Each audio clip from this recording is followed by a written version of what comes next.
संविधान में जो आज संविधान किया गया, क्या कहना चाहेंगे? आज भारतीय बहुजन अलायंस की अधिवेशन में जिस तरीके से संविधान पर हमला हो रहा है, संविधान प्रदत्त अनुसूचित जाति, अनुसूचित जनजाति और पिछड़े वर्गों के आरक्षण खत्म किए जा रहे हैं, शून्य निष्प्रभावी किए जा रहे हैं, अत्यंत निंदनीय है। साथ ही साथ आज संविधान के अनुच्छेद 15 एवं 51 में जो इस बात की व्यवस्था दी गई है कि हम धर्म, संप्रदाय, जाति, लिंग और जन्म स्थान के आधार पर किसी के साथ भेदभाव नहीं करेंगे। संविधान की कसम खाकर के सत्ता में बैठने वाले लोग आज इस देश में सांप्रदायिक सौहार्द बिगाड़ने की लगातार कोशिश कर रहे हैं। कभी हिंदू मुस्लिम का नारा दे करके हिंदू मुस्लिम भाईचारा ख़त्म करने का काम कर रहे हैं, तो कभी मस्जिद मंदिर के नाम पर हर मस्जिद में मंदिर खोजने का एक जो फैशन चल चुका है, इससे भी आपसी सौहार्द बिगड़ रहा है। सत्ता में बैठे हुए लोग हिंदू मुसलमानों की लाश पर सत्ता में बने रहना की कोशिश में लगे हुए हैं, जो अत्यंत दुर्भाग्यपूर्ण है। सही मायने में आज सत्ता में जो प्रदेशों में है या केंद्र में है, ये जो भाजपा की सरकारें हैं, सभी मुद्दों पर पूरी तरीके से फेल हो चुकी हैं। जब से भाजपा सत्ता में आई है, सरकारी नौकरियां गायब हो गई, देश का करोड़ों नौजवान बेरोजगारी का दंश झेल रहा है, महंगाई आसमान पर है, किसान समस्या मुँह बाए खड़ी है। 3 साल से लगातार किसान आंदोलित हैं। हजारों किसानों की शहादत के बावजूद भी ये सरकार किसानों की समस्या पर गौर नहीं कर रही है। साथ ही साथ आज महंगी शिक्षा के माध्यम से गांव, गरीब, मजदूर और किसान के बच्चों को उच्च शिक्षा लेने से वंचित करने का प्रयास किया जा रहा है।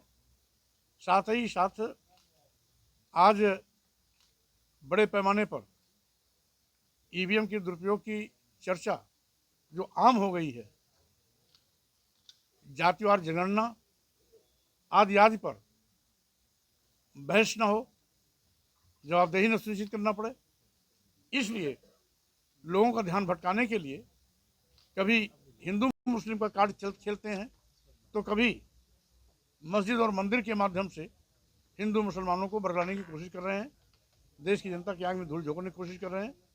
हम समझते हैं ये एक ऐसा दुखद दौड़ है जो लाखों लाख उन स्वतंत्रता संग्राम सेनानियों, अमरवीर सपूतों ने अपनी शहादत देकर, देश के लिए कुर्बानी देकर या पूरी जिंदगी जेलों में बिताकर इस सपने के साथ देश को आज़ाद कराया था कि हमारा देश स्वावलंबी होगा, स्वाभिमान के साथ हम खड़े होंगे।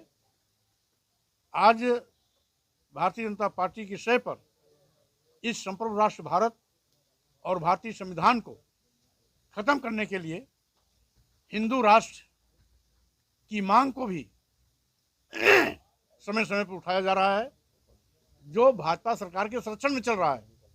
क्योंकि जब हमारा देश पहले से ही संप्रभु राष्ट्र भारत है, हमारा अपना संविधान है, तो हिंदू राष्ट्र की मांग क्यों? हिंदू राष्ट्र की मांग राष्ट्रद्रोही मांग है, संविधान विरोधी मांग है। ऐसे लोगों को तो जेल की सलाखों में होना चाहिए, लेकिन सत्ता में बैठे हुए लोग ऐसे लोगों को महिमा मंडित करने में लगे हुए हैं, देश को बंटवारे की ओर ले जा रहे हैं।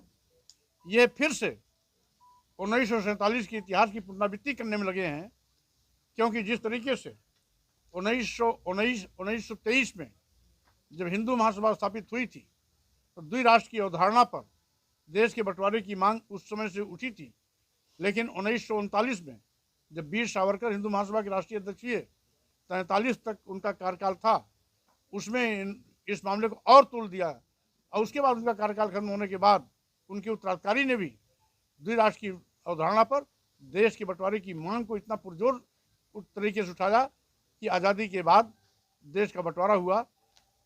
और इसी हिंदू महासभा की देन थी कि पाकिस्तान पूर्वी पाकिस्तान बना, भारत का बंटवारा हुआ और फिर से यही हिंदूवादी ताकतें हिंदू राष्ट्र की मांग करके देश को बंटवारे की ओर ले जा रहे हैं, जो बहुत दुखद है। लाखों लाख स्वतंत्रता संग्राम सेनानियों के सपनों पर पानी फेरने का घिनौना कृत्य है, इससे उनको बाज आना चाहिए।